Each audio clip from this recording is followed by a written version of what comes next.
You're tuned in to the only all-sports talk network in the Middle East, IsraelSportsRadio.com. Body and Soul Gym in the heart of Talpiot. Great machines, excellent staff, and wonderful classes such as Pilates, yoga, and kickboxing.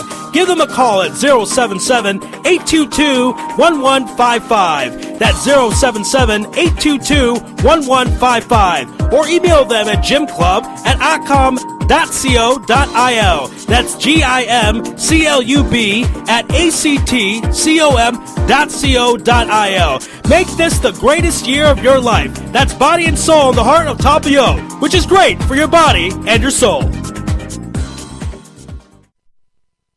From the AACI studios in downtown Talpiot, Jerusalem, it's Louis Live! Now your host, me, and Yossi G. Fresh off the hockey night in Israel. Oh, baby! Good job, my friend. Thank you. Thank you very much. I'll be here all week. Yes. It wasn't the first time Yossi G hosted the show. It was the last. Well, the last time was because you were late.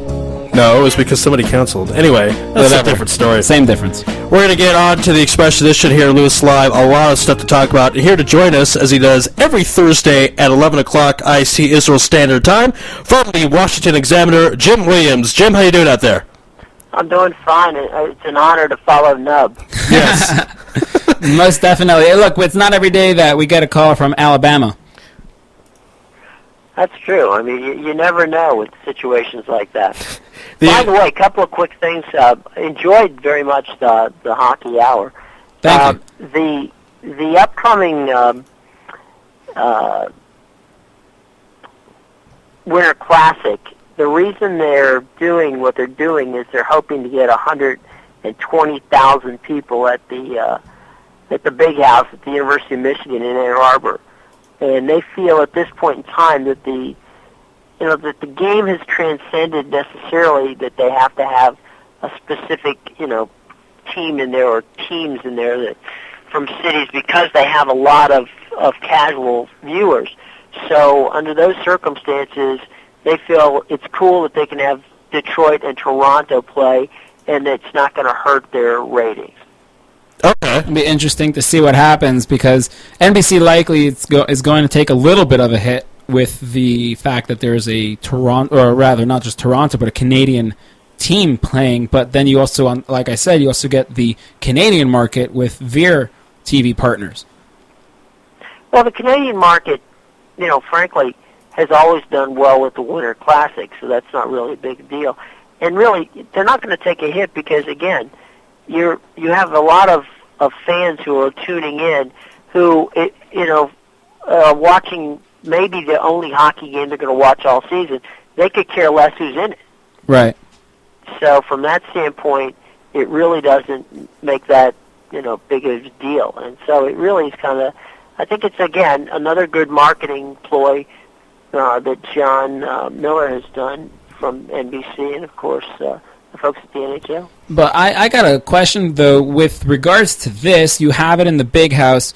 Of course, the two big ifs are if you're going to be able to fill 120,000 seats, and coupled with that, it's not so much an if, but a how do you sell 110,000 tickets at this price premium that you have for the Winter Classic? Well, I think that you sell probably 70,000 of them at the premium price, and then the remainder of them are kind of like general admission type tickets from that standpoint, and you're still going to get your audience. I don't think they'll have any trouble putting 120,000 people in that building whenever you've got Ontario that close to Detroit. So I don't think that's a problem. Now, I got to ask you, we're still on the NHL topic. Taylor Hall needed 30 stitches, former number one pick, who's playing with the Edmonton Oilers, needed about 30 stitches to close a gash that he suffered in pregame warm-up because his teammate kind of tried avoiding him when he fell, but instead caught him in the face with a skate.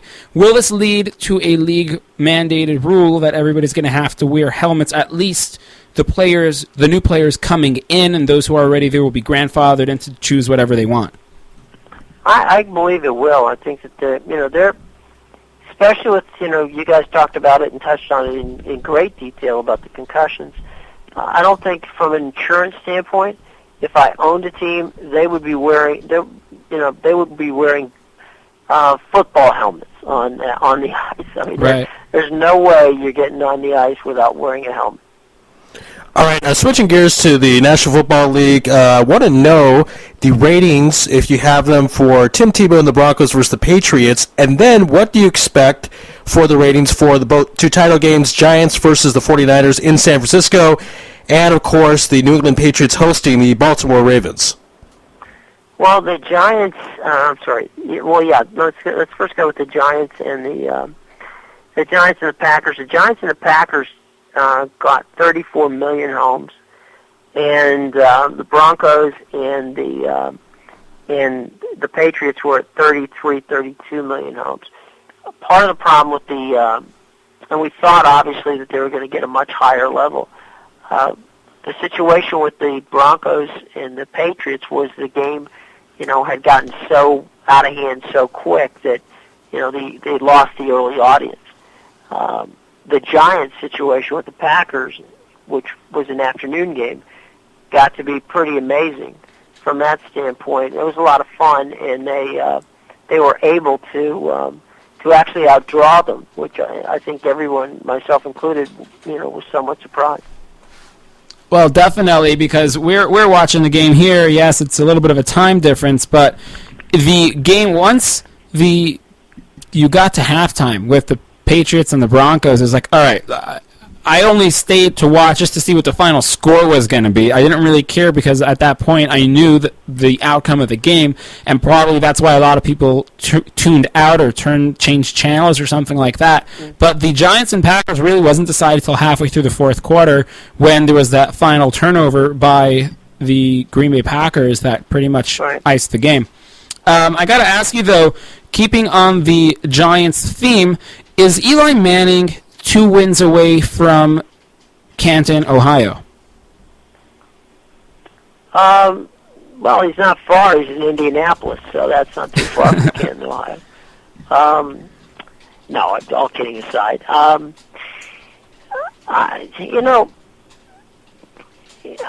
still think there's a lot to be written on it, but the way that the NFL is with regards to voting and that, certainly he's beginning to make a case for himself. He's having some phenomenal come from behind wins, and he's doing everything in dramatic fashion. So I wouldn't be surprised that if he could get to another Super Bowl and win another Super Bowl, that it would put him certainly in the conversation.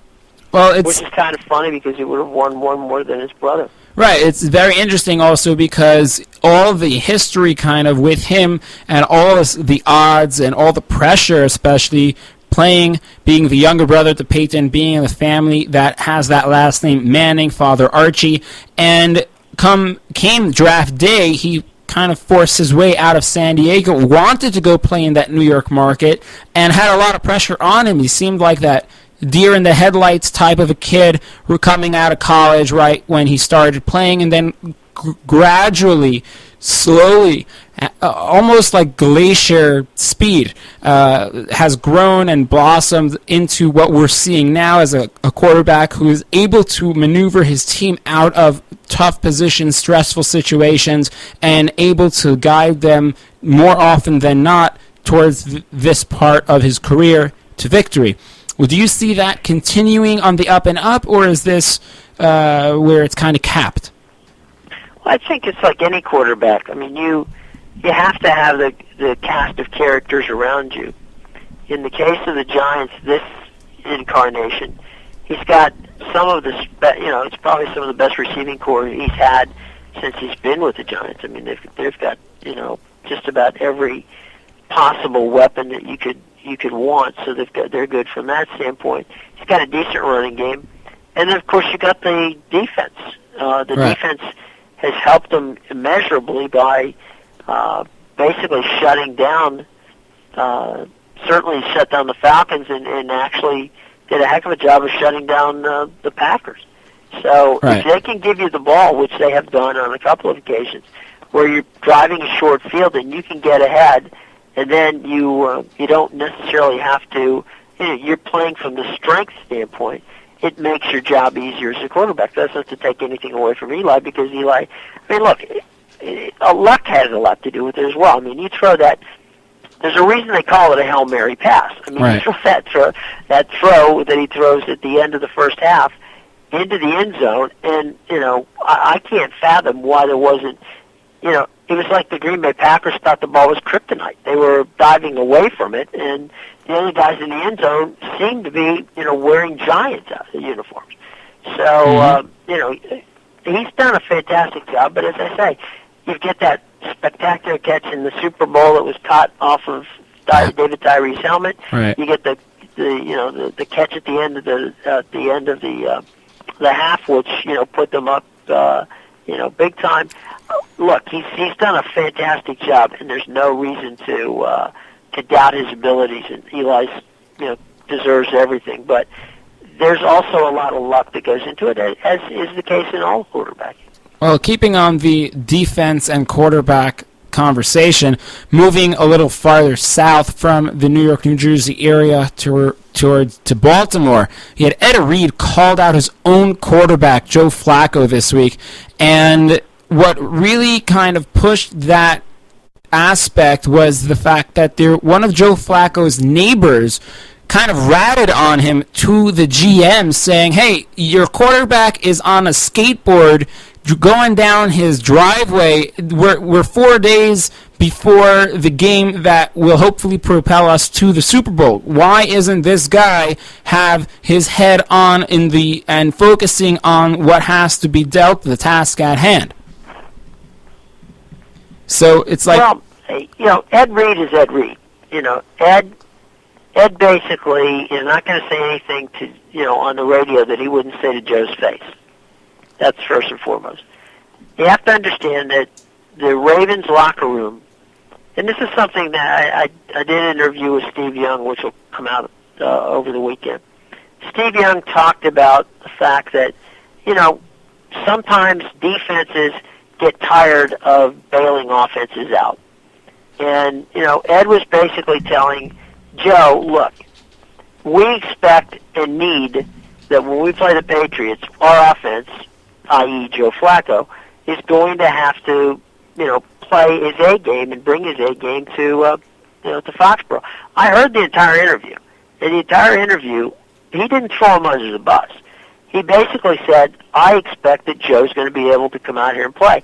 He also said that he felt that Joe had the ability to do it.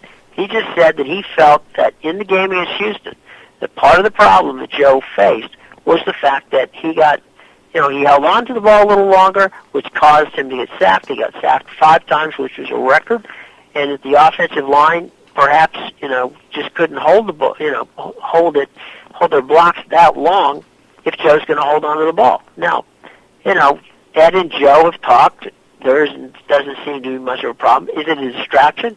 It is a distraction. It is not anywhere near the situation that they have in New York with Sanchez and the craziness, because, A, you know who said it here. Ed Reed said it. He said it on national radio, and Ed Reed and Joe Flacco laughed about it the next morning. Joe Flacco, and I've been around Joe. Joe is a very cool kid. He is not excitable, not necessarily, a kind of a take charge kind of a guy. He's more of a quiet leader. And look, there's no question that Joe Flacco realizes that the game of his career is coming Sunday afternoon. And he'll be judged, fairly or not, on how he performs in that game. And so, for Ed Reed to say it, Ed Reed is isn't saying anything that Joe Flacco doesn't already know.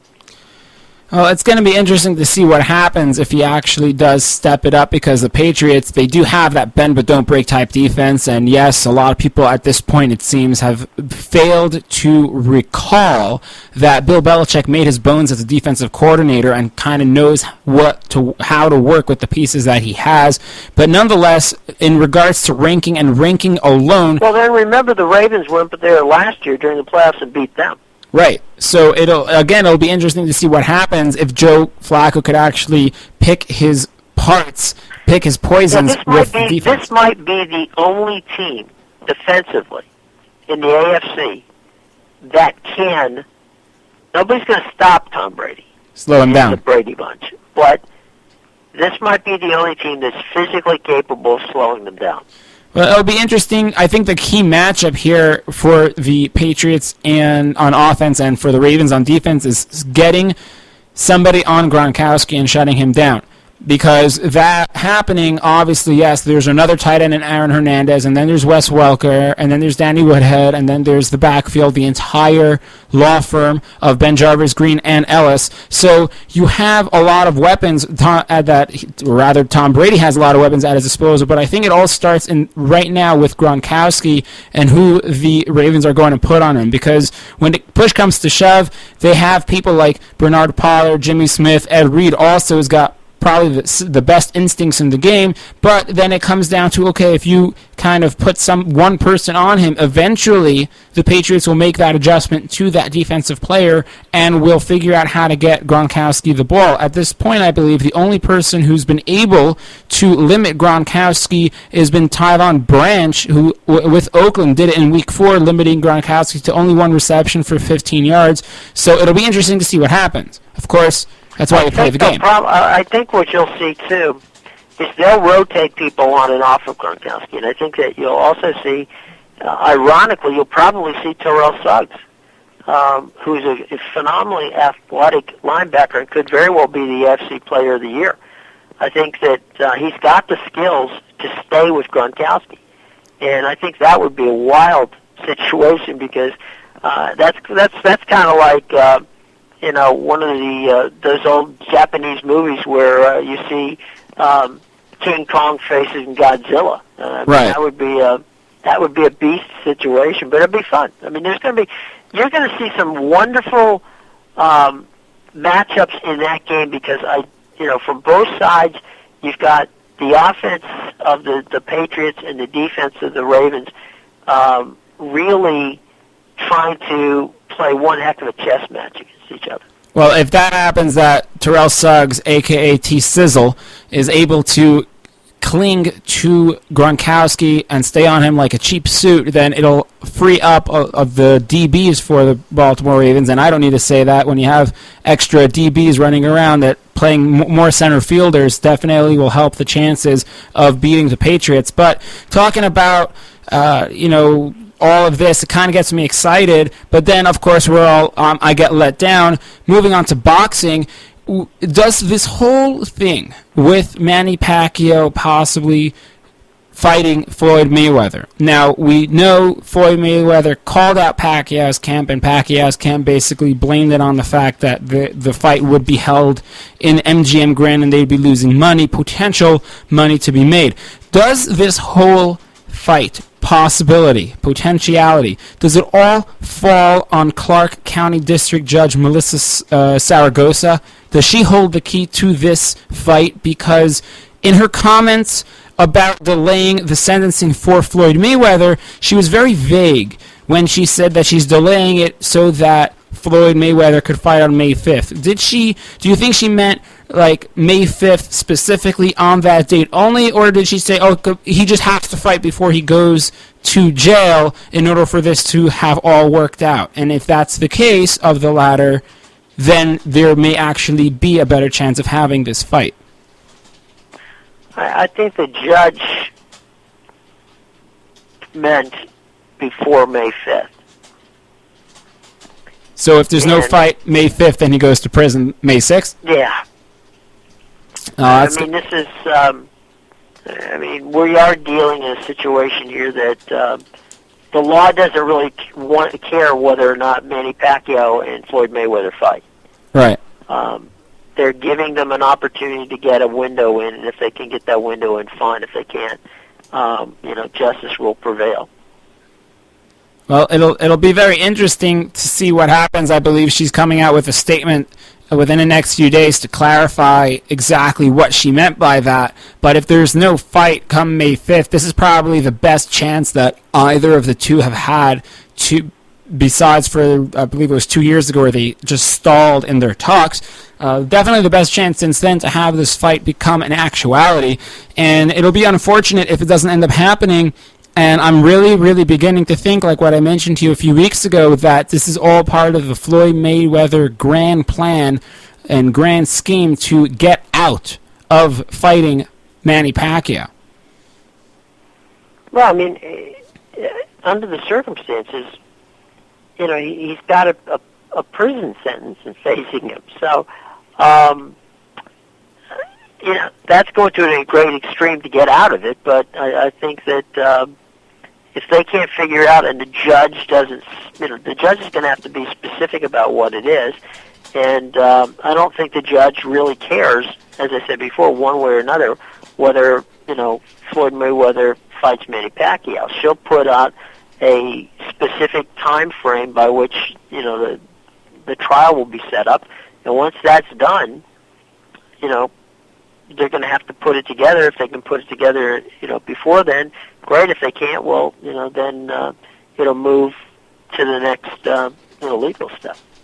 We're getting a chat in here from Joseph from Brooklyn. He wants to know that with regards to Tom Coughlin as the coach of the New York Giants, he needed to win in the playoffs. He needed to prove to everybody that he belongs as the head coach of the New York Giants. Needed to win to get another contract as an NFL head coach at 65 years old, and the only playoff wins that he's had with the Giants were when they made it and won the Super Bowl. Is he right now the best coach in the NFC? In the NFC? Yeah. No, I don't think so. I think he's a good coach. I think he's an underrated coach. But I think I would put Sean Payton ahead of him with what Sean has done at New Orleans with Drew Brees and with the people that he's had and that's a tough division that Sean's been in and year out. We have the situation in Mike Sherman in Green Bay. He's done a heck of a job. I certainly would put Tom in the top 3 or 4. I mean, he gets he gets absolutely eviscerated in the New York press, and I'm not terribly sure why, because he's a lot like his mentor, which was Bill Parcells. Right. I mean, if you think about it, guys, what happens if Scott Norwood kicks that field goal in Super Bowl 25 in Tampa, and the Buffalo Bills win that Super Bowl? Is Bill Parcells a genius? Well, he's only a genius because he had Bill Belichick as his, on his coaching staff. No, there are a lot of people that are, let's face it, Bill Parcells has made a lot of money off of his Super Bowl win 25 and then moved forward from there. But right. I think that unfairly Tom Coughlin is lumped into being a quote unquote bad coach, when in fact a lot of times, look at how many games. What was it? 11 games this year out of the 16 regular season games. The Giants played with I think at minimum 4 to 5 injuries in offense and defense together. I don't think they actually, until recently, have actually had their full defense intact. Well, even the full defense hasn't been 100% healthy while playing. Right. So that's what I'm saying. You're dealing with a lot of injuries, and yet Tom figures out a Band-Aid here, a Band-Aid there to keep them not only in the playoffs, but relevant. Now, we know that pitchers and catchers have not begun yet, but the timeline for the Texas Rangers to sign Yu Darvish was coming very, very close to expiring when they finally agreed on a 6-year, $60 million deal. Is Prince Fielder next to be signed by Texas Rangers?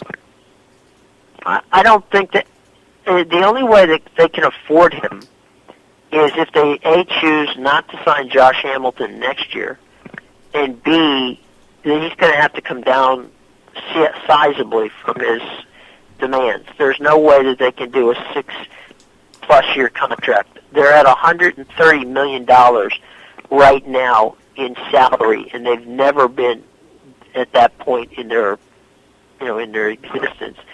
So they're at $130 million in salary right now, and that's without some adjustments they're going to have to make over the next couple of weeks. I honestly believe that that Prince will end up with the Washington Nationals. I do think that's going to happen.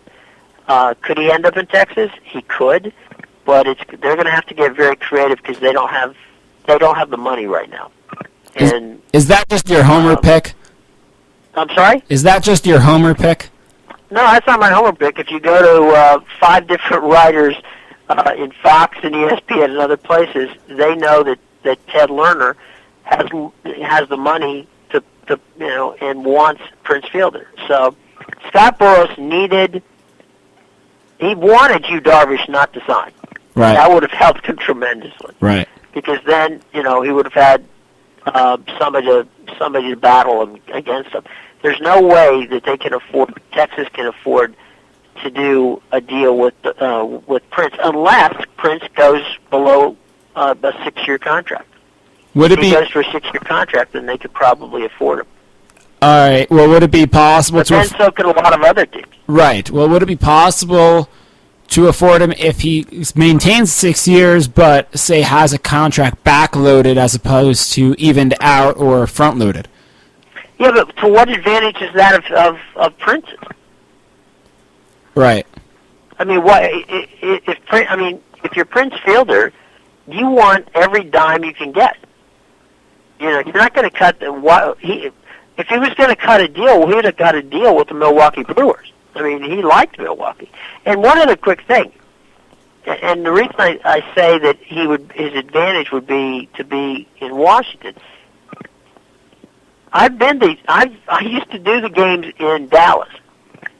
I'm wondering at 265, 270 pounds, how well he's going to do in the summer when the game time temperature is 102 degrees. True. Even at night. Yeah. No, the game time temperature, first pitch, 102 degrees. That'll be interesting. See him putting him to the gauntlet. That will definitely be fun. He might be 150 pounds if he played in Dallas by the end of August. That definitely would not make that same comparison between him and his father. It would be a lot less if that were the case. Yeah, it's true. But I gotta ask you. I don't think it's a homer pick. I think that I do think that they'll get a deal done. Is it possible that he goes to Texas? Obviously, it's possible, but right. I do think that they'll get a deal done with the Nationals. Well, we know that with a definite signing that happened, the Yankees plucked Michael Pineda from Seattle and also Hiroki Kuroda from the Dodgers. What does this duo coming to the Yankees mean for the AL East as a whole and A.J. Burnett specifically? Well, I think it means that the Yankees are obviously the favorites. I would put the Rays in as number 2, and I would think that it puts A.J. Burnett in a very uncomfortable position of having to fight for a roster, not a roster spot, but a starting role. I think that they're deep enough that A.J. Burnett on this team is a 4 or 5 starter, which is hard to say, but is probably true. Oh, we also know that Jamie Moyer, the ageless wonder, has signed a minor league. I think we lost him. Looks like we lost him. Let's take a quick break. You're listening to Louis Live and IsraelSportsRadio.com. You're tuned in to the only all-sports talk network in the Middle East, IsraelSportsRadio.com. Hey folks, Kagan here. As you know, I'm always staying on top of the fitness world, keeping up with current trends. One form of exercise that's been around for ages and is currently being rediscovered is suspension bodyweight training. So if you're looking for a way to get in shape, improve your health, and train your body to move in new ways, then the X1 by Israel Gym Systems is for you. Find out more on our website at www.israelgym.com or look for our page on Facebook, Israel Gym Systems X1. Israel Gym X1. Higia Hazman. You're already using a credit card every day. Why not feel good every time you make a purchase? When using the HAS Advantage Support Israel Visa card, a percentage of each purchase you make will be donated to your choice of 24 Israeli-based charities, while still earning a reward point for every dollar spent. But wait, these rewards are even better than the standard rewards you get, especially when using them towards Israel travel, with the best conversion rate on El Al's Matmeed frequent flyer program. Earn double points in some of your favorite supermarkets and restaurants in the U.S., as well as discounts all over Israel. If you love traveling and supporting Israel, HAS Advantage is the card for you. Just give us a call toll-free at 1-866-6-ISRAEL. Sign up right now with the code ISR10 to earn 2,500 bonus points. That's 1-866-647-7235. HAS Advantage. Earn rewards. Support Israel. Offer valid for U.S. citizens only. Terms and conditions do apply. When dialing from within Israel, please dial 1-800-200-818. Israel Sports Dynamics specializes in football consulting, equipment, uniforms, and more. Great brands such as Nike, Russell Athletics, Schutt Sports Products, and many more. Just one call away. With over 30 years coaching experience with university and professional athletes, Terry Hill, owner of ISD, can advise you for all your sports needs. Call 054-581-3248. That's 054-581-3248, or visit our website at www.isd ISRAEL.com. If that's not easy enough, click on the ISD banner on the Israel Sports Radio website and be part of the game. Are you tired of paying for expensive gym memberships that you don't use? Are you frustrated by not seeing results? It's time for the X1. Israel Gym Systems is proud to launch the X1 suspension and bodyweight training system. Lose weight, build muscle, improve balance, coordination, and flexibility. With your purchase of the X1, you'll receive a free membership to IsraelGym.com and access to our archives of videos and exercise plans. Sign up today at www.IsraelGym.com and get ready for the new you. Israel Gym X1. Higia Hazman. Broadcasting live from Israel. IsraelSportsRadio.com. Back here on Louis Live, we got Jim Williams back here from the Washington Examiner. Jim, I think what happened there was once I started asking you about Jamie Moyer signing a minor league deal with the Rockies, you were scared perhaps I was going to ask you next about Nolan Ryan. I was ready to Ryan. run out and check my long tossing and see if I could get a contract with the Baltimore Orioles, who seem to be signing every old arm in the business. Well, I had a quick is Nolan Ryan outside again? He was going to toss the ball with you? I don't know Jamie well enough. No, Nolan Ryan from Texas. Well, Nolan Ryan. Now, I could ask Nolan. I do know him. But a quick story, which might be of help here. Sure. And the reason I was talking about why the Nationals versus, have a chance.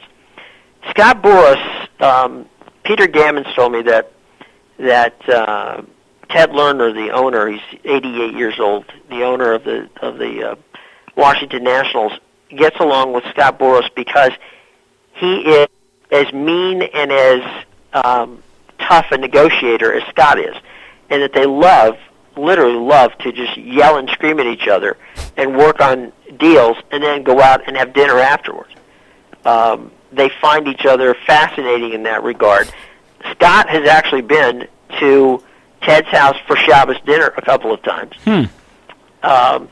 which works into Randy Galloway in Dallas, who likes to call Scott Satan. So we'll I'm not sure how that works. But so the funny thing is that there's a kind of an odd, but if you think about it, the Nationals have more of Scott Boras's clients than any other team in Major League Baseball. And so the point is, we were talking about the Rangers, it would have to be a 6-year deal with a multiple, out situation, which would make it fit their roster. If push comes to shove, and I think that Ted Lerner realizes how important having Prince Fielder would be to his franchise, especially when they're getting ready to renegotiate a television deal, that getting that 6th or 7th year or 8th year even, they were willing to go 8 years on Mark Teixeira. If they're willing to go 8 years on Mark Teixeira, they'll probably be willing to go 8 years on Prince Fielder. If they can go 8 years on Prince Fielder, there is no way Texas can go 8 years on Prince Fielder. Well, I think if they end up going 8 years, Texas ends up matching it, you won't have a Prince Fielder left by the time he loses all the weight in playing in the desert down there in Texas. Well, that's what I used to love to hear, and Ari's going to love this one. I used to hear the thing, well, it's dry heat. Well, yeah, so's a microwave, but I'm not going to stick my head in there. Yeah.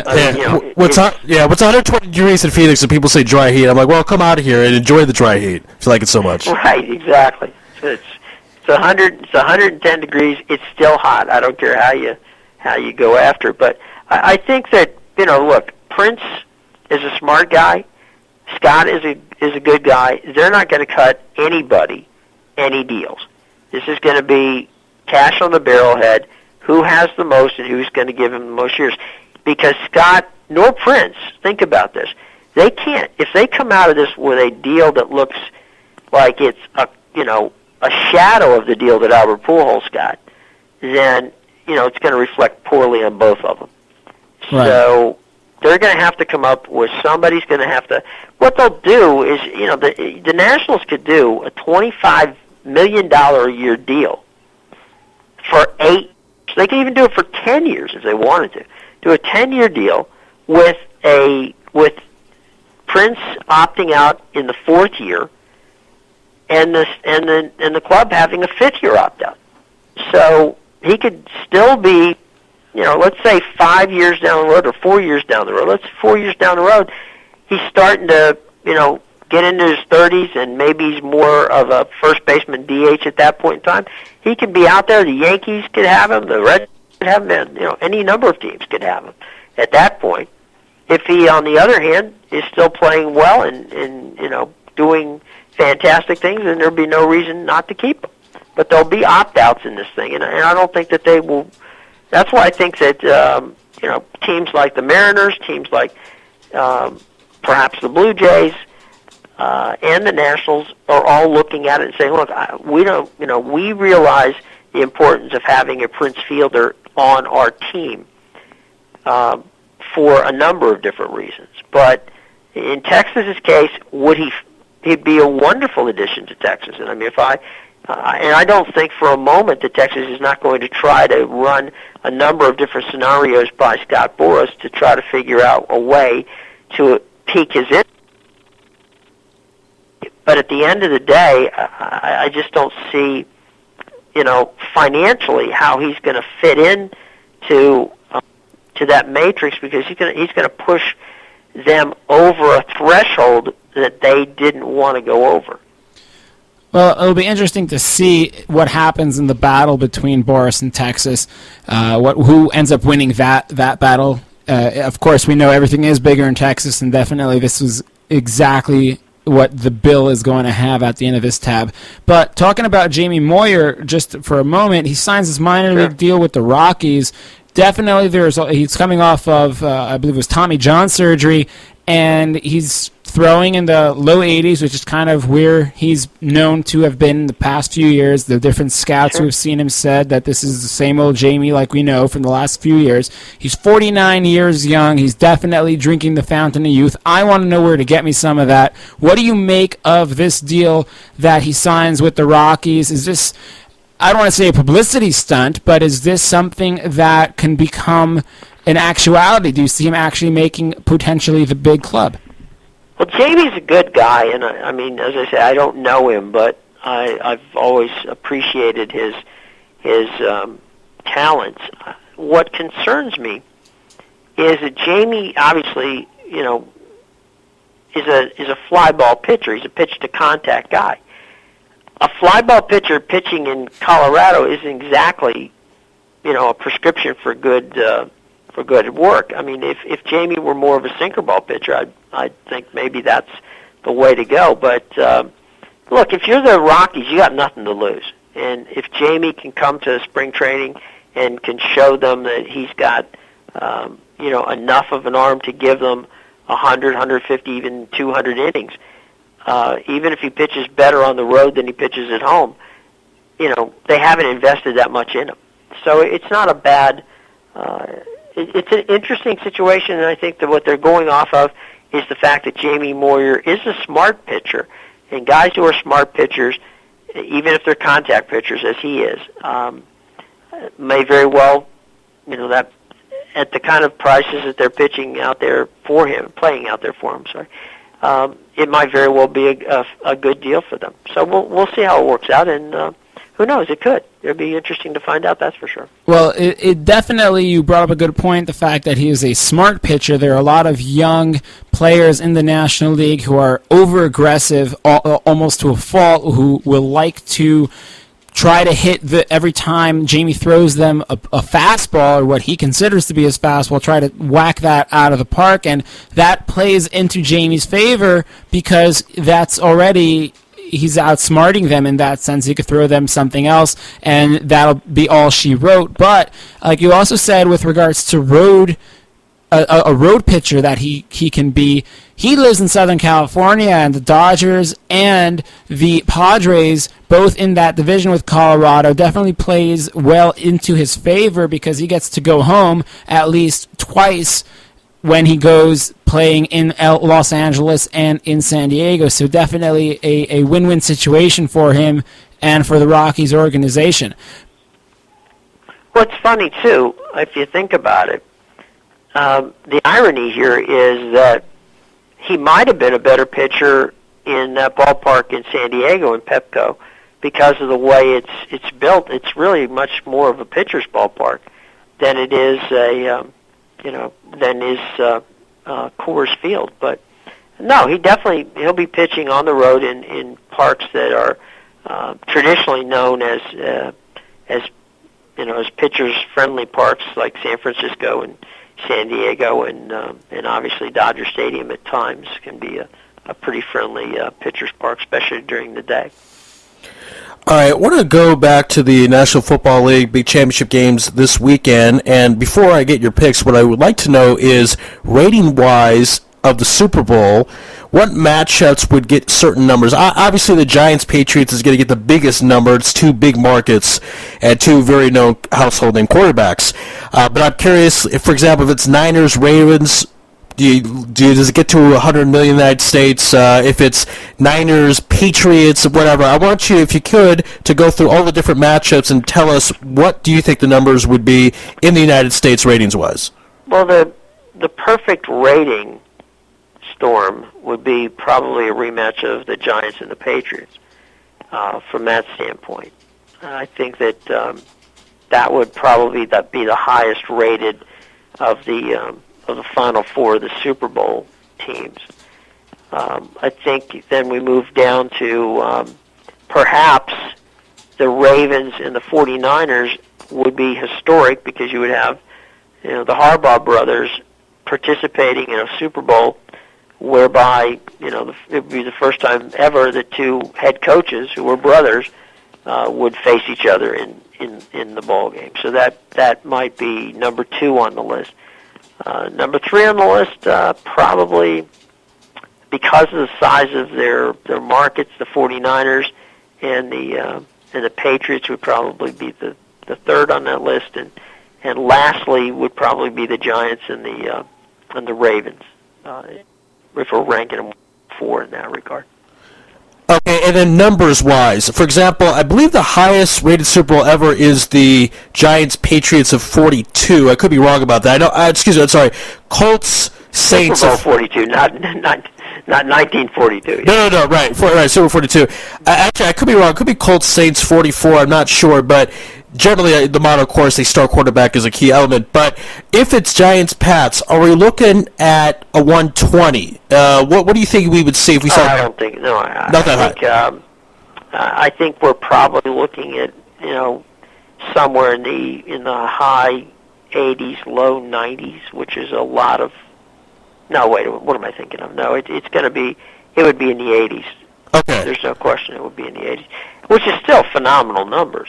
I mean, and remember, there's really no such thing as a bad Super Bowl rating. It's just better ratings. I mean, some do better than others, but even a Giants-Ravens Super Bowl will probably garner anywhere from 65 to 75 million people. Okay. And that was my number 4 on the list. Right. Okay. That might just be because of Madonna performing in halftime. That could be it. You never know. Well, just remember, Jim, Madonna studies Kabbalah, so I think that's why people are flocking to see her. I think she got Esther. And there's a much higher possibility of a wardrobe malfunction with Madonna at halftime. Yeah, then we can see where the other tattoo is. Even with the 10-second delay. Right, exactly. All right, and finally, Jim, before we let you go, I'd like to get your picks for the games, who's winning, and what's the score? Well, I think the Patriots will beat the Ravens. I think that at the end of the day, even though the Ravens' defense is good, I think the Patriots match up pretty well against them.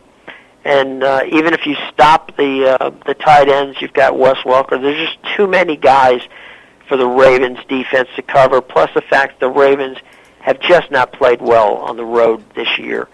So I think it'll be close, but I think that the Patriots win that one.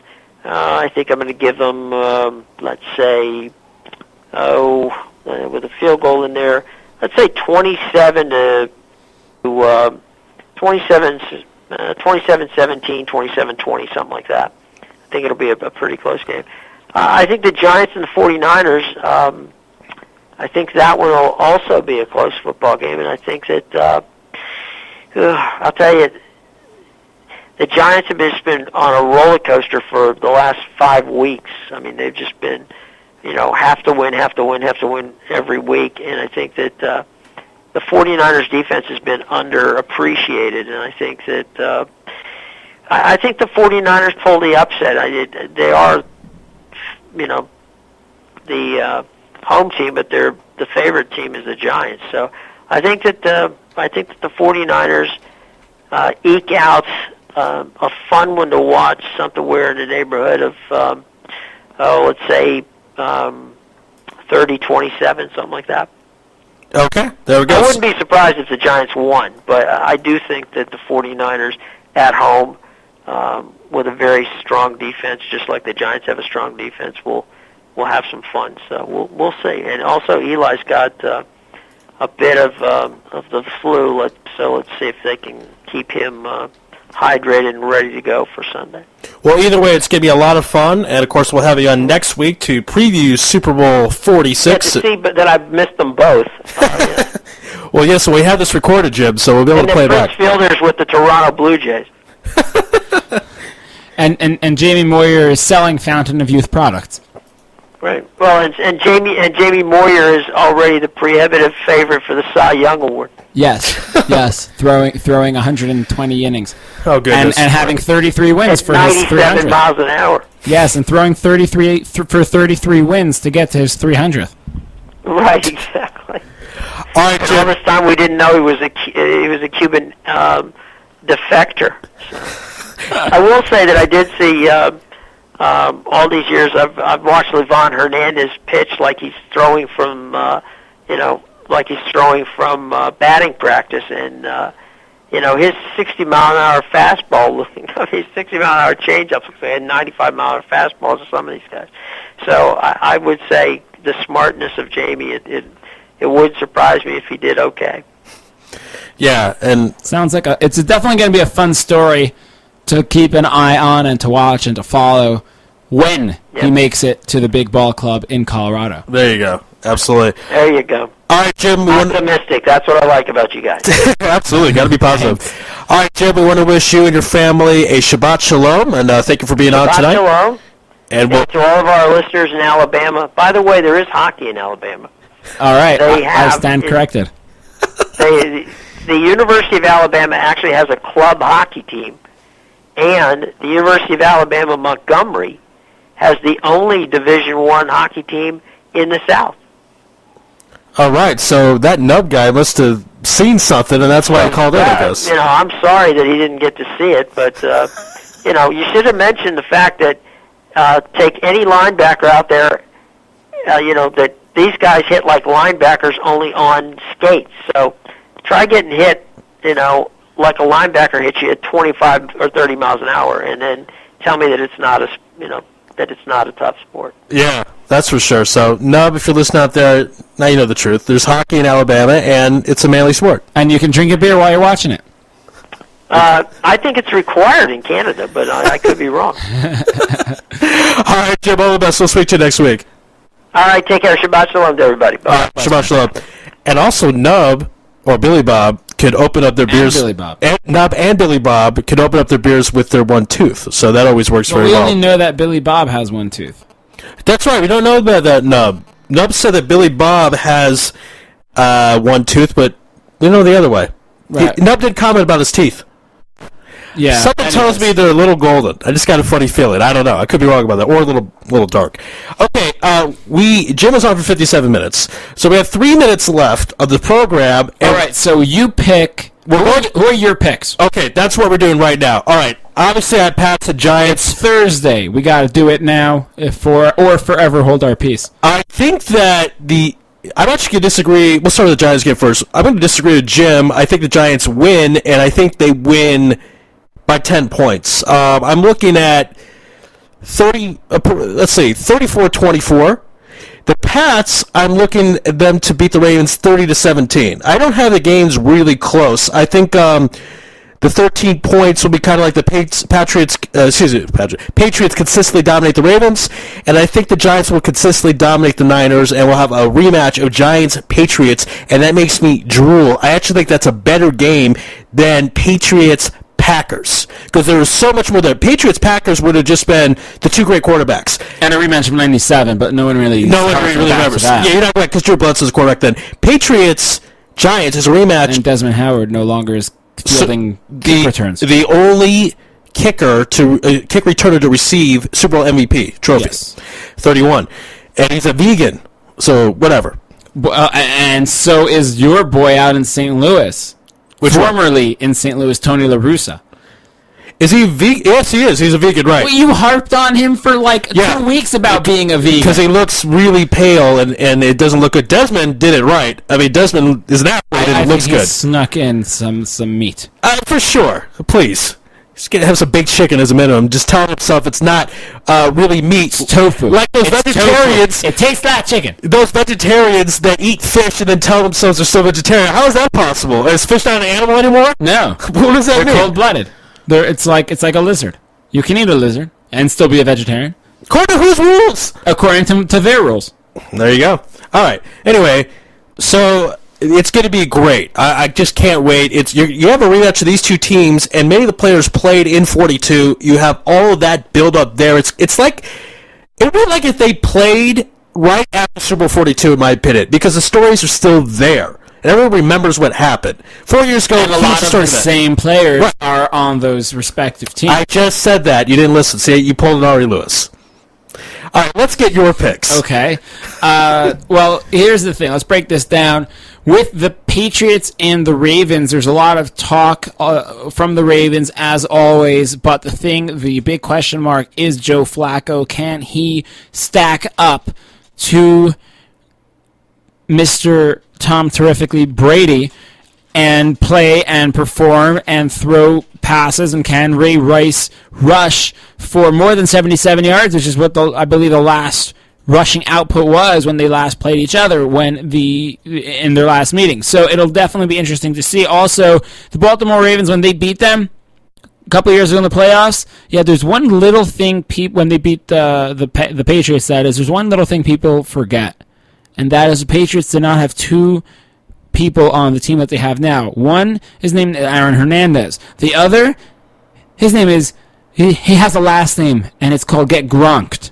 All right, Rob Gronkowski. Those two. I think Gronkowski was in college during that playoff game. He still feels like he's in college. He's been a superstar, meteor rise to the top, and it's still going. And there are just, as Jim said, there are too many weapons that the Patriots field for the Baltimore Ravens to handle. That being said, your pick and score is? That being said, the Ravens also have a defense unlike anybody else in this league. Therefore, the score will be close, 31-27 in favor of the Patriots. Okay.